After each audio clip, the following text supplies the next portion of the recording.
হযরত হাজেরার কাছে একজন বৃদ্ধ বুজুর্গ মানুষ ছেলে তার কাছে আসে।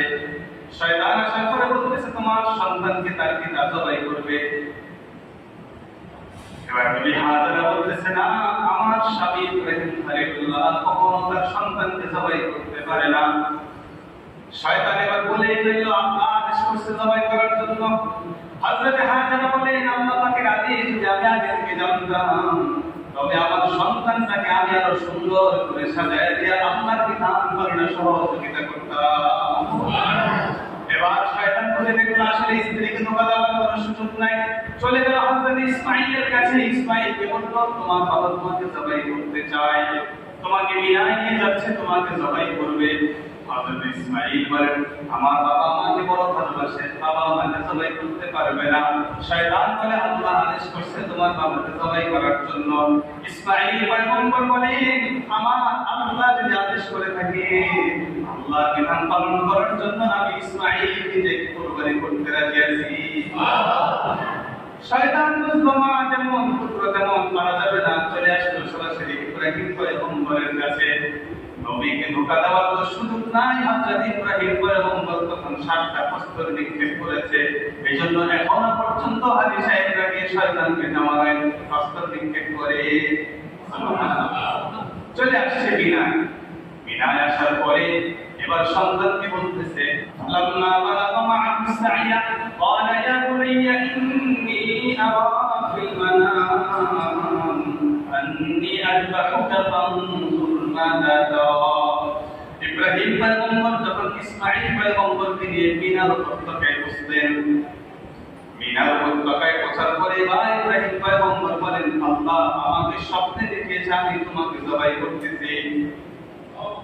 সন্তান বলে বাবা আপনি স্বপ্নে দেখেছেন, আপনার স্বপ্ন বাস্তবায়ন করেন, একটু জিজ্ঞেস করার কি আছে?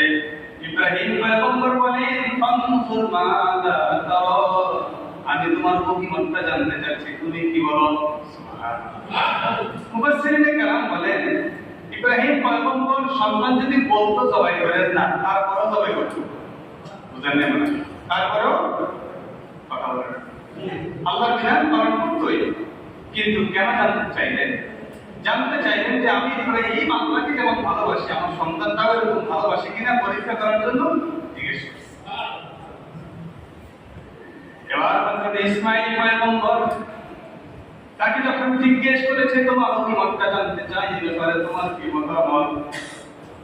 হযরত ইসমাঈল বলেন قال يا أبت افعل ما تؤمر ستجدني إن شاء الله من الصابرين। ও বাবা আল্লাহ আপনাকে যা আদেশ করেছেন আপনি তা পালন করেন। আমি ইসমাঈলকে আল্লাহর বিধান পালন করতে অবশ্যই ধৈর্যশীল হিসাবে আপনি পাবেন। বাকি কথা আছে বাবা, আপনি যখন আমাকে জবাই করবেন আমার হাত পা দুটো বেঁধে রাখবেন। আপনি একজন আল্লাহর নবী, আমি মৃত্যুর যন্ত্রণা শুনেছি, মৃত্যুটা অনেক কঠিন যন্ত্রণা। আপনি আমাকে জবাই করতে লাগলে আমার হাত পা যদি আবার আপনার গায়ে লেগে যায় এতটুকু বেয়াদবি আমি মৃত্যুর সময় বাবার সাথে করতে রাজি না। ও বাবা আপনাকে বলে দেই আপনি আমাকে কুকুর করে শোয়া জবাই করবেন। আমি আপনার সন্তান, আপনি আমার বাবা, আমি আপনার চেহারা যদি মুখোমুখি হয় আল্লাহ পাকের বিধান পালন করতে আপনার মাঝে বিঘ্নতা সৃষ্টি হতে পারে। এজন্য আপনি আমাকে কুকুর করে গর্দান থেকে জবাই করবেন যেন আপনার মায়া না লাগে। আল্লাহ রাব্বুল আলামিনের বিধান পালন করতে যেন আপনার কষ্ট না হয়। 3 নাম্বার বললেন আমার জামাটা আমার মায়ের কাছে পৌঁছায়া দিবেন। আমি দেখেছি আমার মা আপনার জামাটা দিয়ে দিয়ে তার জিন্দেগি কাটাইছে। এজন্য আমার মায়ের কাছ থেকে যেহেতু বিদায় নিয়ে আসতে পারি নাই, আমার মাকে আমার জামাটা দিলে অন্তত আমার মা আমার জামা থেকে সুঘ্রাণ দিবে। কোরবানির খুব কাছাকাছি সময়। আল্লাহ রাব্বুল আলামিন আমাদেরকে আল্লাহর ঘর মসজিদে আসার বসার তৌফিক দিয়েছেন। অন্তর থেকে আরেকবার শুকরিয়া আদায় করি আলহামদুলিল্লাহ। কোরআনে কারীমের সূরা মাঈদা থেকে একটি আয়াত তেলাওয়াত করেছি। এই আয়াতের মধ্যে আল্লাহ রাব্বুল আলামিন হযরত আদম পয়গম্বরের 2 সন্তান হাবিল কাবিল এই দুই সন্তানের কুরবানি সম্পর্কে আল্লাহ আলোচনা করেছেন। আপনারা ওই ঘটনা জানেন, যে কারণে ঘটনা আমি পুনরাবৃত্তি করবো না ইনশাআল্লাহ। তারপরেও বোঝার জন্য স্মরণ করিয়ে দিচ্ছি। আদম পয়গম্বরের যখন সন্তান জন্মগ্রহণ করত, তখন জোড়ায় জোড়ায় সন্তান জন্মগ্রহণ করত। একজন কন্যা সন্তান, আরেকজন পুত্র সন্তান জন্মগ্রহণ করত। তো বৈবাহিক সম্পর্কটা হতো, প্রথম যে দুজন জন্মগ্রহণ করেছে, দ্বিতীয় যে দুইজন, এই উভয়ের মধ্যে, নারী পুরুষের মধ্যে বৈবাহিক সম্পর্ক হতো। কাবিলের সাথে যে কন্যা সন্তান জন্মগ্রহণ করেছে, হিসাব মতে কাবিল হচ্ছে প্রথম সন্তান, প্রথম জোড়া, হাবিল হচ্ছে দ্বিতীয় জোড়া। তাহলে এখন হিসাব মতে হাবিল বিয়ে করবে কাবিলের বোনকে, কাবিল বিয়ে করবে হাবিলের বোনকে। কিন্তু কাবিল আবদার করলেন যে না, আমি আমার সাথেই জন্মগ্রহণ যে বোন করেছে আমি তাকেই বিয়ে করবো, অর্থাৎ নিজের বোনকেই বিয়ে করবো। এই অবস্থাতে আল্লাহ রাব্বুল আলামিন তাদের জন্য কুরবানির পরীক্ষা দিয়েছেন। আল্লাহ কোরআনে কারিমে বলেন, ওয়াতলু আলাইহিম নাবা বানি আদম বিল হক। তোমরা নবী, আপনি আপনার উম্মতের কাছে আদম পয়গম্বরের এই ঘটনা যথাযথভাবে বর্ণনা করেন। إذ قربا قربانا فتقبل من أحدهما ولم يتقبل من الآخر। এদের উভয়কে আল্লাহ রাব্বুল আলামিন কুরবানি করতে বলেছেন। এক্ষেত্রে হাবিলকে যখন কুরবানি করতে বলেছে, কুরবানি মানে প্রিয় বস্তু কুরবানি করা, সে তখন তার পাল থেকে সুন্দর একটি দুম্বা এনে আল্লাহর রাস্তে কুরবানি করেছে। আর কাবিল তখন চাষবাস করত, কৃষি কাজ করত, সে তার কৃষি কাজের ক্ষেতের নাড়া, গাছের ঢাল, এইসব কিছু একত্রিত করলেন। সিস্টেম হলো তারা পরে কুরবানির জন্য এগুলো রাখবেন। আল্লাহ রাব্বুল আলামিন যদি কবুল করেন, তাহলে আসমান থেকে আগুন পাঠিয়ে এটাকে পুড়িয়ে দিবেন। তো ওই পদ্ধতিতে হাবিল একটা কুরবানি কবুল হয়েছে, কাবিল একটা কুরবানি কবুল হয় নাই। এর অর্থ আল্লাহ রাব্বুল আলামিন চেয়েছেন তার দিলের সবচেয়ে মহব্বতের ব্যাপারটা, কিন্তু কাবিল দিয়েছে না সিজা। দাম দিতে পারতো, ধানের টাকা দিয়েছে ঠিক আছে, হ্যাঁ, তাহলে খেয়াল দিতে পারতো, খেয়ালের টাকা দিয়েছে না, তাহলে তার প্রিয় বস্তু সে আসলে আল্লাহ রাস্তায় দেয় নাই। যেগুলো এমনি উচ্ছিষ্ট, যেগুলো এমনি আচরণ করার দরকার, সে উচ্ছিষ্ট জিনিসগুলো দেওয়ার কারণে আল্লাহ কবুল করেন নাই। এ থেকে বোঝা যায় কুরবানির সূচনা হয়েছে আদম পয়গম্বরের জামানা থেকে, ঠিক কিনা? এর পরবর্তীতে যত আম্বিয়া কেরাম এসেছেন এবং তাদের কাছে কুরবানি এসেছে, এদের প্রত্যেকের জন্য আমাদের নবী সাল্লাল্লাহু আলাইহি সাল্লাম পর্যন্ত প্রত্যেকের জন্য পশু জবাই করা, এটা শুরু হয়েছে ইব্রাহিম পয়গম্বর থেকে। ইব্রাহিম পয়গম্বর থেকে পশু জবাই করা শুরু হলেও পশু খাওয়া হালাল আমাদের নবী সাল্লাল্লাহু আলাইহি সাল্লাম থেকে শুরু হয়েছে। সুবহানাল্লাহ। ইব্রাহিম পয়গম্বরের দুইজন স্ত্রী, একজনের নাম সারা, আরেকজনের নাম হাজেরা। সারা হচ্ছে বড় স্ত্রী, প্রথম স্ত্রী। হযরত সারার ঘর থেকে দীর্ঘদিন যাবত পর্যন্ত কোনো সন্তান আসে না। এজন্য তিনি সিদ্ধান্ত নিয়েছেন যে আমার স্বামীকে আমি আরেকটা বিয়ে করিয়ে দেই, যেন তার পুরুষ থেকে আল্লাহ রাব্বুল আলামিন সন্তান দান করেন। তো সেই সূত্রেই হযরত হাজেরার সাথে ইব্রাহিম পয়গম্বরের বিবাহ বন্ধনে আবদ্ধ হওয়া। হযরত হাজেরার বিবাহ বন্ধনে আবদ্ধ হওয়ার পরে অল্প কিছুদিনের মাথায় সন্তান গর্ভে আসে, যার নাম হযরত ইসমাঈল আলাইহিস সালাম। সুবহানাল্লাহ। হযরত ইসমাঈল আলাইহিস সালাম গর্ভে আসার পরে আল্লাহ রাব্বুল আলামিন হযরত ইসমাঈল গর্ভে আসার পর থেকেই ইব্রাহিম পয়গম্বরকে কঠিন থেকে কঠিন পরীক্ষা করেছেন এবং সবগুলো পরীক্ষায় 100 মার্ক করে জয়লাভ করেছেন। সুবহানাল্লাহ। ফেরেশতারা একবার আল্লাহ রাব্বুল আলামিনকে বলে, আল্লাহ, ইব্রাহিম আপনার খলিল হলো কিভাবে, অথচ ইব্রাহিমের বাবা একজন মূর্তি পূজারী হাজেরের সন্তান।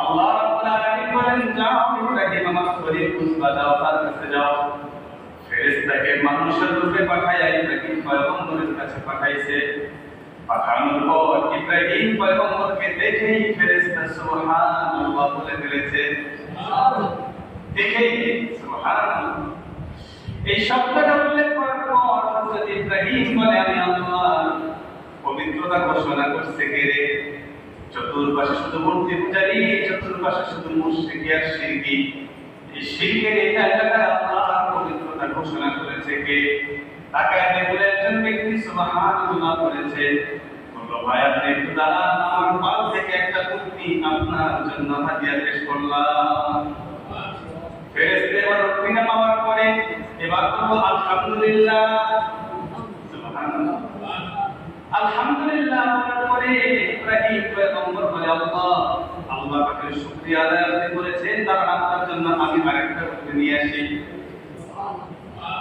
এক করে উঠে দিতে দিতে হযরত ইব্রাহিম পয়গম্বরের পালের মধ্যে যতগুলো উঠতে ছিল ফেরেশতা বারবার শুকরিয়া আদায় করে তিনি বারবার উঠে নিয়ে আসে তিনি বারবার পাওয়ার পর আলহামদুলিল্লাহ বলেন আর তিনিও বারবার উটের পাল থেকে উঠ নিয়ে আসেন এবার যখন উট শেষ আর পালের মধ্যে উঠ নাই এবার ফেরেশতা জিজ্ঞেস করতেছে আপনি আলহামদুলিল্লাহ আমার পরিবারকে কি দিবেন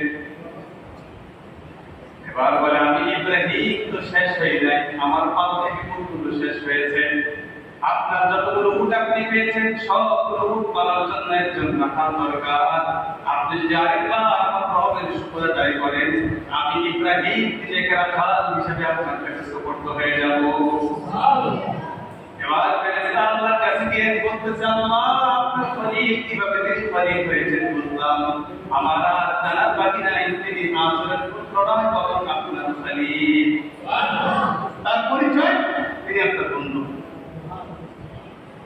আল্লাহ রাব্বুল আলামিন সারা পৃথিবীকে সৃষ্টি করেছেন সারা পৃথিবী সৃষ্টি করার পরে মায়া মহব্বতের সম্পর্ক জড়িয়ে দিয়েছেন ভালোবাসার সম্পর্কে জড়িয়ে দিয়েছেন আমরা কোরবানি মনে করি শুধুমাত্র পশু জবাই করাকে পশু জবাই করা কোরবানি না পশু জবাই করা কি না বলেন কোরবানি না আল্লাহ রাব্বুল আলামিন কোরআনে বলেন লা ইয়ানালাল্লাহু লুহুমহা ওয়ালা দিমাহা ওয়ালাকিন ইয়ানালুহু তাকওয়া মিনকুম তোমাদের পশুর রক্ত আমি আল্লাহ চাই না তোমাদের পশুর গোশত আমি আল্লাহ চাই না ওয়ালাকিন ইয়ানালুহু তাকওয়া মিনকুম তোমাদের দিল তোমাদের তাকওয়াটা আমি আল্লাহ চাই তাহলে কুরবানি বলতে কি চাই তাকওয়া চাই সবাই বলেন কুরবানি মানে কি তাকওয়া কুরবানি মানে তাকওয়া কুরবানি মানে গরু না কুরবানি মানে ছাগল না কুরবানি মানে তাকওয়া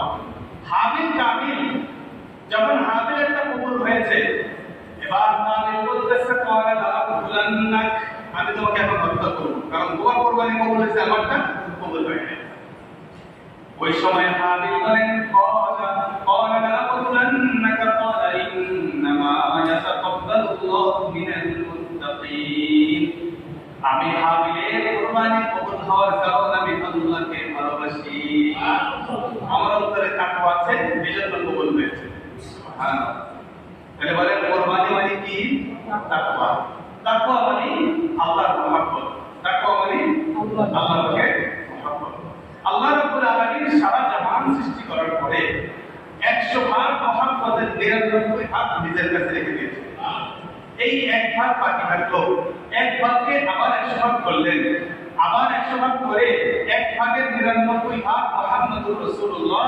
সাল্লাল্লাহু আলাইহি ওয়াসাল্লামকে দান করেছেন বাকি 1% 100 ভাগের 1 ভাগের 100 ভাগের 1 ভাগ সারা জাহানের যত মাখলুকাত আছে সবাইকে দিয়েছেন দেওয়ার পরে বলেছেন এই ভালোবাসাটুকু তোমাদেরকে দিয়েছি এটা আমাকে ফেরত দাও সুবহানাল্লাহ আল্লাহর বন্দেগী মানে কি আল্লাহকে সিজদা করা মানে আল্লাহ সিজদা করে করে বলতেছে সুবহান রাব্বিয়াল আলা আপনি মহান রব আল্লাহু আকবার আল্লাহু আকবার আল্লাহ আপনি সবচেয়ে বড় আল্লাহ আপনি সুবহান আপনার চেয়ে বড় বড় সত্তা নাই আপনার চেয়ে বড় কোনো ইলাহ নাই এটা কার দ্বারা সম্ভব যিনি মহব্বত করেন তার দ্বারাই সম্ভব নামাজ সবার হাত দিয়ে চলে না কারণ আল্লাহকে সবাই ভালোবাসে না সেজদা সবার কপালে জুটে না, কারণ আল্লাহকে সবাই ভালোবাসে। তাহলে আল্লাহ একটা সাপকেও মহব্বত দিয়েছেন, একটা সাপকে যদি মহব্বত না দিত, একটা বাঘ সিংহকে যদি আল্লাহ রাব্বুল আলামিন মহব্বত না দিত, তাহলে সে তার সন্তানকে খেয়ে ফেলত। বুঝলেন না? তার মধ্যে হিংস্রতা আছে, হিংস্রতার পরেও মহব্বত আল্লাহ রাব্বুল আলামিন দিয়েছেন। সুবহানাল্লাহ। এবার হযরত ইব্রাহিম পয়গম্বরকে আল্লাহ পরীক্ষা করলেন। ইব্রাহিম পয়গম্বর রাতের বেলা ঘুমালেন, ইসমাঈল পয়গম্বরের তখন বয়স 7 থেকে 10 এর মধ্যবর্তী। এই বয়সের সন্তানরা খুব বেশি ফুটফুটে হয়, খুব বেশি আদরের, মায়া মহব্বতের হয়। এই মুহূর্তে আল্লাহ রাব্বুল আলামিন হযরত ইব্রাহিম পয়গম্বরকে স্বপ্নে দেখালেন, ইযবাহ মা তুহিব্বুকা ইয়া ইব্রাহিম, ইব্রাহিম তুমি তোমার প্রিয় বস্তুটাকে কুরবানি করো, জবাই করো। ইব্রাহিম পয়গম্বর পরের দিন ঘুম থেকে উঠে শরীর কুরবানি করেছে।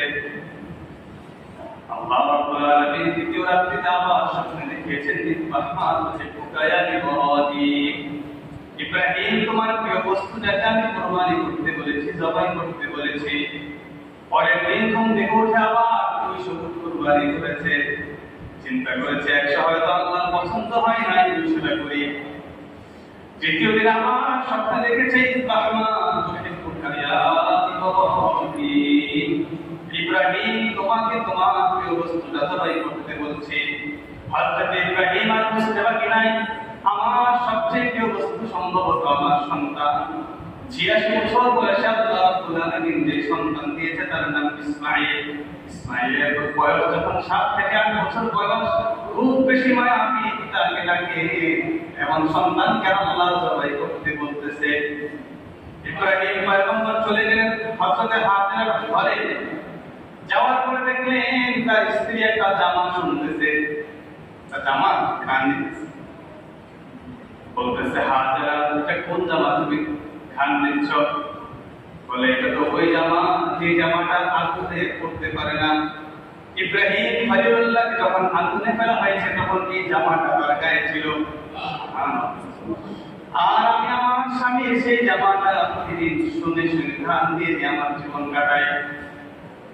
এবার বলতেছে, তোমার সন্তানটাকে সাজায় দাও, আমি বিনায় যাবো তাকে নিয়ে সফরে। স্ত্রী কথা মতো সাজায় দিলেন। হযরত ইব্রাহিমকে সাজিয়ে দেওয়ার পরে রাস্তায় যাওয়ার পথে সর্বপ্রথম শয়তান ঢোকালে তার স্ত্রীকে। হযরত হাজেরার কাছে একজন বৃদ্ধ বুজুর্গ মানুষ তার কাছে আসে। শয়তান আসার পরে বলতেছে, তোমার সন্তানকে তার পিতা জবাই করবে। এবার বিবি হাজেরা বলতেছে, না, আমার স্বামী ইব্রাহিম খলিলুল্লাহ কখনো তার সন্তানকে জবাই করতে পারে না। শয়তান এবার বলে দিল, আল্লাহ আদেশ করছে জবাই করার জন্য। হযরত হাজেরা বলেন, আল্লাহ পাকের আদেশ যদি আমি আগে থেকে জানতাম, তবে আমার সন্তানটাকে আমি আরো সুন্দর করে সাজায় দিয়ে আল্লাহর বিধান পালনে সহযোগিতা করতাম। এবার শয়তান বলে দেখলো, আসলে স্ত্রীকে ধোঁকা দেওয়ার কোনো সুযোগ নাই। চলে গেল হযরত ইসমাঈলের কাছে। ইসমাঈলকে বলল, তোমার বাবা তোমাকে জবাই করতে চায়, তোমাকে বিনায় নিয়ে যাচ্ছে, তোমাকে জবাই করবে। হযরত ইসমাঈল বলেন, আমার বাবা আমাকে বড় ভালোবাসে, বাবা আমাকে জবাই করতে পারবে না। শয়তান বলে, আল্লাহ আদেশ করছে তোমার বাবাকে জবাই করার জন্য। ইসমাঈল পয়গম্বর বলেন, আমার আল্লাহ যদি আদেশ করে থাকে, আল্লাহর বিধান পালন করার জন্য আমি ইসমাঈল নিজে কুরবানি করতে রাজি আছি। শয়তান বুঝলো মা যেমন পুত্র তেমন মারা যাবে না, চলে আসলো সরাসরি ইব্রাহিম পয়গম্বরের কাছে। নবীকে ধোঁকা দেওয়ার তো সুযোগ নাই। হযরত ইব্রাহিম পয়গম্বর তখন 7টা প্রস্তর নিক্ষেপ করেছে। এইজন্য এখনো পর্যন্ত হাজী সাহেবরা গিয়ে শয়তানকে নামায় প্রস্তর নিক্ষেপ করে। চলে আসছে বিনায়।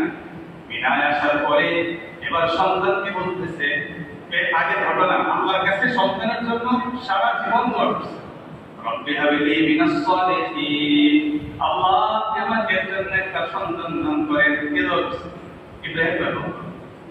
আল্লাহ বলেন, ফাবাশশারনাহু বিগুলামিন হালিম, আমি ইব্রাহিম পয়গম্বরকে একজন ধৈর্যশীল সন্তান দান করলাম।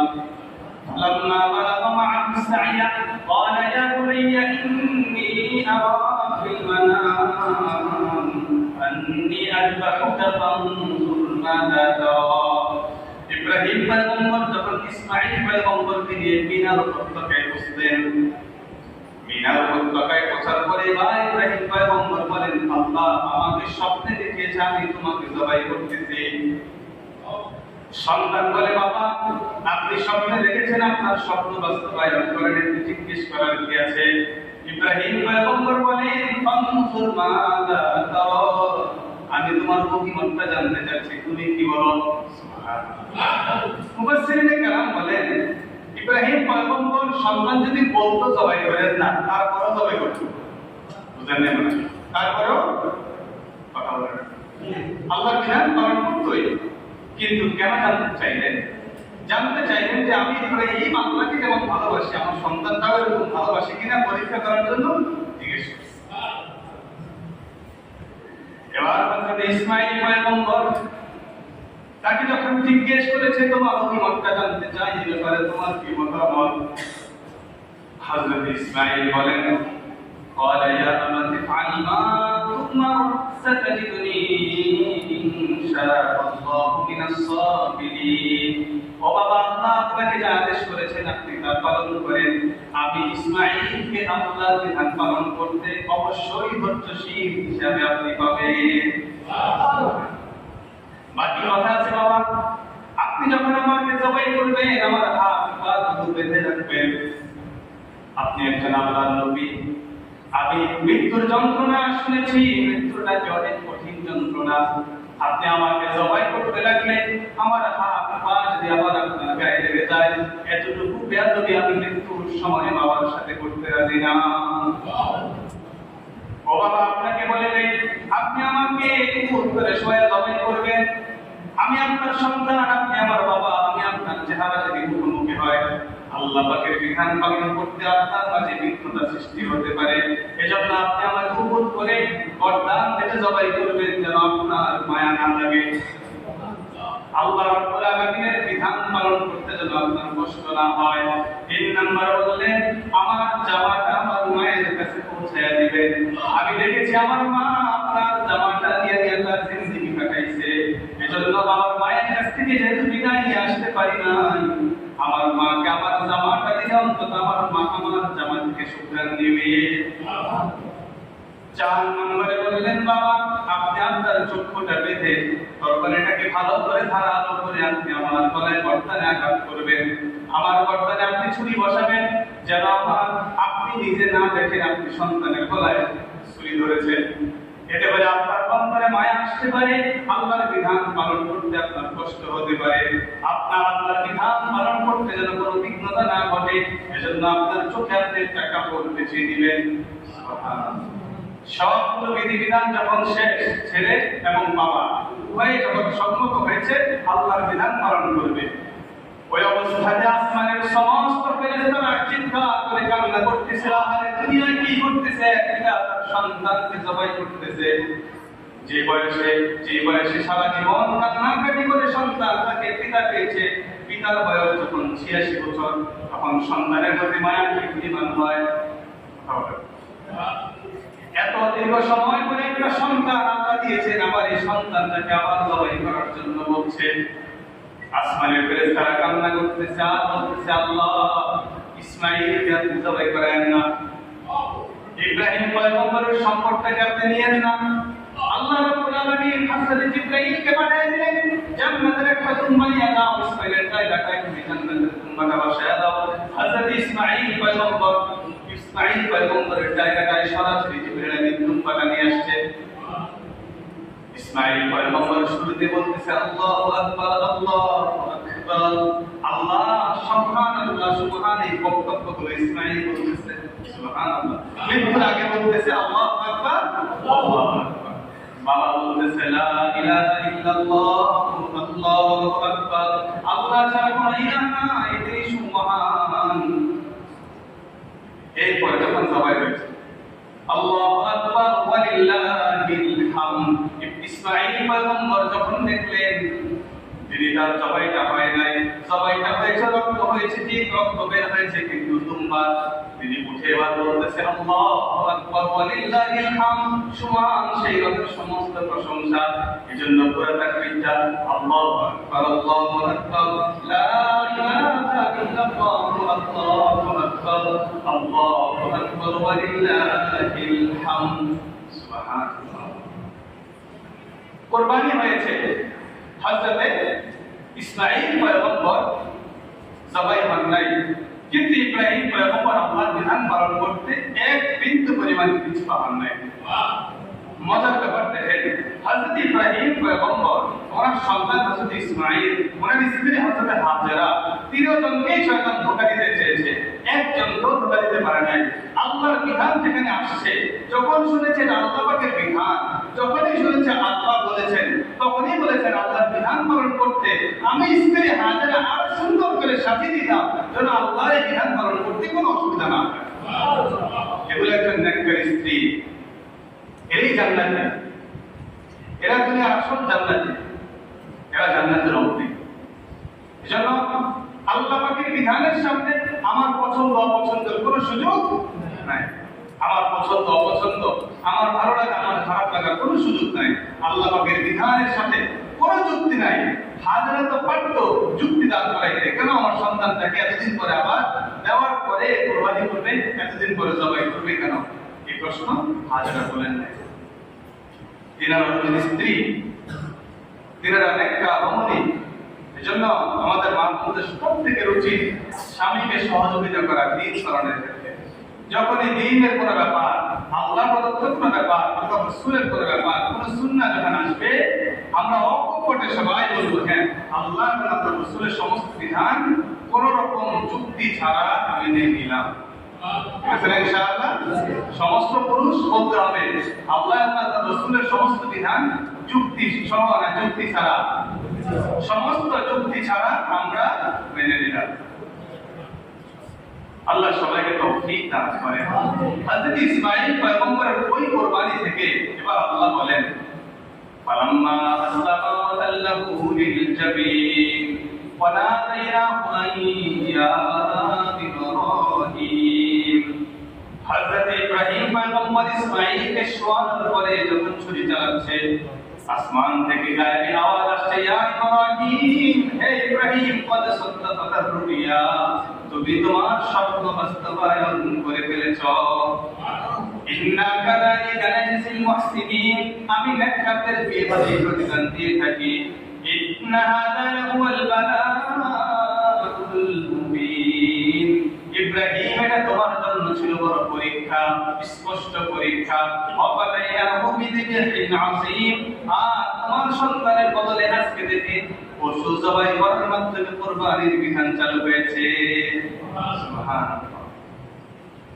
ওয়া তারাকনা আলাইহি ফিল আখিরিনা সালামুন আলা ইব্রাহিম। আল্লাহ রাব্বুল আলামিন বলেন তোমার এই কুরবানির প্রতিদানটা আখিরাতের জন্য রেখে দাও। আল্লাহ সরাসরি আসমান থেকে ইব্রাহিম পয়গম্বরকে বলছেন সালামুন আলা ইব্রাহিম, ইব্রাহিম তোমার উপর আমি রবের পক্ষ থেকে সালাম। আমি রবের বিধান তুমি পালন করেছো, আমার পক্ষ থেকে সালাম। ইব্রাহিম পয়গম্বরের মতো যারা সত্যিকার অর্থে কুরবানি করতে পারবে, এদের উপর আল্লাহ রাব্বুল আলামিনের জন্য সালাম। আল্লাহ তাআলা তাদের উপর সালাম বর্ষণ করছে। এজন্য বলেন কুরবানি পশু জবাই করার নাম, বলেন নাম না। কুরবানি কে কত বড় পশু জবাই করতেছে, কে কত বড় পশু ক্রয় করেছে, এটার নাম নয়। কুরবানি হচ্ছে দিলের তাকওয়া। যার অন্তরে তাকওয়া আছে তার কুরবানি কবুল হবে, যার অন্তরে তাকওয়া নাই তার কুরবানি বলতে কোনো শব্দ নাই। যার জীবনে নামাজ নাই তার জীবনে কুরবানিও নাই। কেন নামাজ নাই? আল্লাহ পাকের মহব্বত নাই। যার কাছে নামাজই নাই তার কাছে আবার দেখানোর মতো কুরবানি কি আবার বুঝেন না মনে হয়। এজন্য যারা শরীরে কুরবানি করেন খবরদার মনে রাখবেন, যদি কোনো ব্যক্তি এক ওয়াক্ত দুই ওয়াক্ত নামাজ পড়ে আর দুই চার ওয়াক্ত নামাজ ছেড়ে দেয়, ওই ব্যক্তির সাথে আপনি শরীরে কুরবানি করবেন না। কনফার্ম আপনার কুরবানি হবে না। গরুর গোশত খাবেন ঠিক, কিন্তু কুরবানি হবে না। কি বলছি এটা? সন্দেহ আছে না? 100 বার সন্দেহ আছে? 100 বার কোনো সন্দেহ নাই, নিশ্চয়ই আপনার কুরবানি হবে না। কারণ আমাদের সাথে কোনো শরীক নেই। যে মাঝে মাঝে বক্তব্য করে, মাঝে মাঝে বক্তব্য ছাড়ে, ফজর এবং এশা যদি না পড়ে থাকে বুঝবেন মুনাফিকি আছে অন্তরে। কি আছে? কথা বলে না, কি আছে? মুনাফিকি আছে। আল্লাহ রাসূল সাল্লাল্লাহু আলাইহি ওয়াসাল্লাম বলেছেন, যাদের অন্তরে নিফাকি আছে এরা এশা এবং ফজর পড়তে পারে না। তাহলে এশা এবং ফজর না পড়লে সে কাফের না, কিন্তু মুনাফিক। এই মুনাফিকের সাথে আপনার কুরবানি করার কোনো সুযোগ নেই। শরীকের কুরবানিতে সবচেয়ে বড় সেনসিটিভ ব্যাপার হচ্ছে উভয়ের প্রত্যেকের নিয়ত, উভয় না আপনি 7 শরীক পর্যন্ত জায়েজ আছে। এই 7 শরীক পর্যন্ত প্রত্যেক শরীকের শরীকদারের নিয়ত আল্লাহ রাব্বুল আলামিনের সন্তুষ্টি হওয়া, এটা বড় কঠিন কাজ। এটা পাওয়াটা মানে কি কঠিন কাজ, বুঝলেন না? অনেকেই কুরবানি করে, এই বছর 2 লাখ টাকা দিয়ে কুরবানি করছে, আমার গরুটা বড়, গোশত বেশি করছে, বুঝছেন না? এই গল্পেই তাদের দিন শেষ। অথচ কুরবানি করলাম বারবার, পশুর নাম, পশু জবাইয়ের নাম কি না? কুরবানি না। পশু জবাইয়ের নাম কি না? কুরবানি না। পশু জবাইয়ের নাম কুরবানি হইলে সারা বছরই আপনি গোশতের দোকানে গোশত পাবেন। এটি কুরবানি, এটি কুরবানি, বুঝছেন না? তাহলে পশু জবাইয়ের নামই কুরবানি না। এটা সাধারণ একটা পশু জবাই। কিন্তু ব্যাপার হচ্ছে আপনি আল্লাহকে কতটুকু ভালোবেসে, আপনি আল্লাহকে কতটুকু মহব্বত করে আল্লাহর জন্য আপনি কুরবানি করছেন। কুরবানির ফজিলত রাসূল আকরাম সাল্লাল্লাহু আলাইহি ওয়াসাল্লাম বলেন, গরু বা পশুর রগ থেকে যখন রক্তটা পড়ে মাটি পর্যন্ত পড়ার আগেই যদি কবুল হয়ে থাকে, এটা সওয়াব আরশে আজিমে পৌঁছে যায়। সুবহানাল্লাহ। আপনি বুঝেন তো, একটা গরুর গলা থেকে মাটি পর্যন্ত সর্বোচ্চ 1 বিঘা নাকি? সর্বোচ্চ 1 বিঘা। এই 1 বিঘা জায়গা রক্ত করার আগেই আল্লাহ রাব্বুল আলামিনের কাছে পৌঁছে যায়। রাসূল আকরাম সাল্লাল্লাহু আলাইহি ওয়াসাল্লাম বলেন, যেই পশু তুমি ক্রয় করেছো, যদি তোমার কুরবানি কবুল হয়ে থাকে, এই পশুর শরীরে যে পরিমাণ পশম আছে আল্লাহ রাব্বুল আলামিন সেই পরিমাণ হাসানাত তোমাকে দান করবে। সুবহানাল্লাহ। রাসূল আকরাম সাল্লাল্লাহু আলাইহি ওয়াসাল্লাম বলেন, যত ফোঁটা রক্ত তোমার এই পশু থেকে বের হচ্ছে, প্রত্যেক রক্ত ফোঁটা বরাবর তোমার আমলনামায় আল্লাহ রাব্বুল আলামিন সওয়াব দেবেন। সুবহানাল্লাহ। যারা মাকবুল কুরবানি করতে পারবে, আল্লাহ রাব্বুল আলামিন তাদেরকে নিষ্পাপ বানিয়ে দেবেন। সুবহানাল্লাহ। তাহলে এত মহান কাজ আপনি পারতে না পারতে করলে হবে? অনেক লোক আছে দেখবেন সমাজে চলতে হবে, কুরবানি না করলে মানুষ কি বলবে, আপনি কুরবানি না করলে মানুষ কি বলবে বলছে, আপনি কি বলবে এই কথা বলে যখন আপনি গরু কিনেন, পশু কিনেন, এই পশু কুরবানি হিসেবে আসছে না আপনার কাছে। আপনি বস্তু খাবেন ঠিক, কিন্তু কুরবানির ফাদাইল আপনি বুঝছেন না। বুঝে আসছে কথা? এজন্য যদি কুরবানি আমরা দিতে নাও পারি, কুরবানি দিতে না পারলেও কুরবানি করার সুযোগ আছে। আল্লাহকে প্রত্যেকটা সেজদা দিয়ে দিয়ে বোঝানো চাই যে আল্লাহ আপনাকে ভালোবাসে। বুঝলেন না? কি বললাম? আল্লাহ আমাদেরকে সৃষ্টি করে আমাদেরকে যেটুকু ভালোবাসা দিয়েছেন, একটু ভালোবাসা আল্লাহ চাইছেন, এটা আমাকে দিয়ে দাও। বুঝলেন না?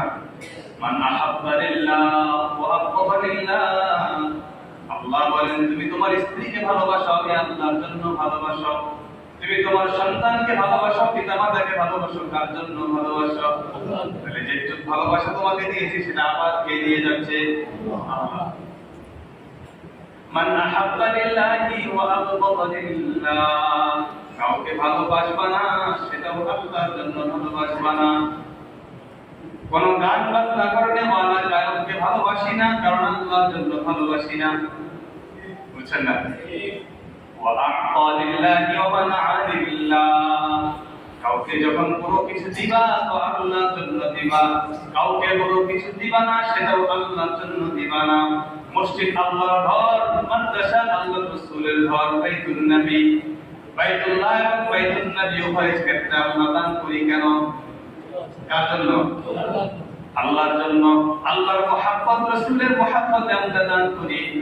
কিন্তু মাজারে দান করব না আল্লাহর জন্য, গান বাজনা দান করব না আল্লাহর জন্য। কথা বলেন, কার জন্য দান করব না? আল্লাহর জন্য। মাজারে শিরকি খাওয়ার জন্য আমি টাকা দেব না, এটা আল্লাহর জন্য। আল্লাহর সাথে যেখানে শিরিক হয় সেই জায়গায় কোনো কম্প্রোমাইজ নাই। বুঝলেন না? আমি আল্লাহ চেষ্টা করে নেওয়া না, কপাল আরেকজন দিয়ে দিবে, আরেকজনকে আমি কপাল দিয়ে দিব, বা যে দিচ্ছে তার সাথে কোনো রকম কম্প্রোমাইজ করার কোনো সুযোগ মনে থাকবে কথা। তাহলে কোনো কিছু দিব কার জন্য? তাহলে এই হাদিসের মাধ্যমে বোঝা যায় আমরা নামাজ পড়ি আল্লাহর মহব্বতে। নামাজ পড়ি কিসে? নামাজ তারাই পড়তে পারে যারা আল্লাহকে ভালোবাসে। যারা আল্লাহকে ভালোবাসে না তারা নামাজও পড়ে না। এদের ভিতরে ইহসাস অনুভূতিও নেই। যে নামাজ পড়ে না তার জন্য কোনো কোরবানিও নেই। এজন্য কি নাই? কোরবানি করবে আর হবে না, কনফার্ম হবে না। সুযোগ আছে, আপনি এখন তওবা করেন, সুযোগ আছে। আপনি আল্লাহর কাছে তওবা করেন, নামাজ পড়েন। বেনামাজি কোরবানি করতে পারবেন না, এটা সত্য। বাকি বেনামাজি তওবা করে নামাজি হতে পারবেন, এটাও সত্য। কথা বলে না? বেনামাজি তওবা করে কি হতে পারবে? নামাজি হতে পারবে। একজন সুদখোর সুদের তওবা করতে হয়, এই সুদ ছাড়ার পরে মিনিমাম 6 মাস 1 বছর পর্যন্ত দেখবেন যে আসলে সুদ আবার খায় কিনা। যদি দেখেন যে সে মোটামুটি বছরকারী হয়ে গেলে সুদ খায় না, তাহলে বুঝতে হবে আশানি পারে সুদ থেকে ফিরে আসছে, তওবা করছে। কিন্তু একজন বেনামাজি ফজর পর্যন্ত আপনি বেনামাজি ছিলেন, চাইলে আপনি জুমা থেকে আবার তওবা ইস্তেগফার করে নামাজি হতে পারেন, সুযোগ আছে। সুবহানাল্লাহ। তাহলে বেনামাজি ভাই, আমি আপনাদেরকে কাজ করে যাই, আমি আপনাদেরকে সংযোজন করেছি, বাকি আপনাদেরকে পরিশুদ্ধ করে এসে কোরবানি দিতে বলছি। আল্লাহ রাব্বুল আলামিন মাকবুল কোরবানি কবুল করেন। যেসব হাজী সাহেবরা হজে গিয়েছেন, আল্লাহ সবাইকে হজ্জে মাবরুর নসিব করেন। ওয়া আখিরু দাওয়ানা